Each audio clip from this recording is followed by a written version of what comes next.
Mga kapuso, natagpo ang patay ang isang ina at kanyang dalawang batang anak sa loob ng isang sasakyan sa San Rafael, Bulacan. Blanco pa ang mga otoridad sa sanhi ng kanilang pagkamatay. Balitang hatid ni Gabriel Gonzalez. Sa masukal na bahagi ng Barangay Talaksan, San Rafael, Bulacan, nakita ang sasakyang ito kahapon. At sa loob ng sasakyan, natagpo ang patay ang 31 taong gulang na babae at dalawang anak na edad 9 at 4 na taong gulang. Ayon sa barangay, pinuntahan nila ang lugar matapos makatanggap ng tawag bandang alas 2 kahapon.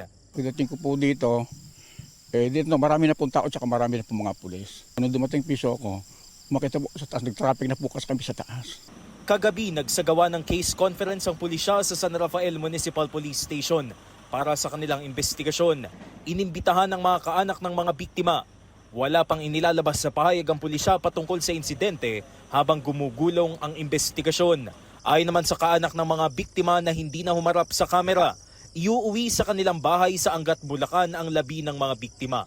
Paniwala ng barangay, iniwan na ang nasabing sasakyan gabi pa lang ng Miyerkules, August 19. Pinag-aaralan daw ng barangay na maglagay ng CCTVs at magdagdag ng ilaw sa lugar. Kasi daan po ito ng mga nag-aalaga ng mga baka. Siguro po maghihigpit po siguro sa nangyari nito.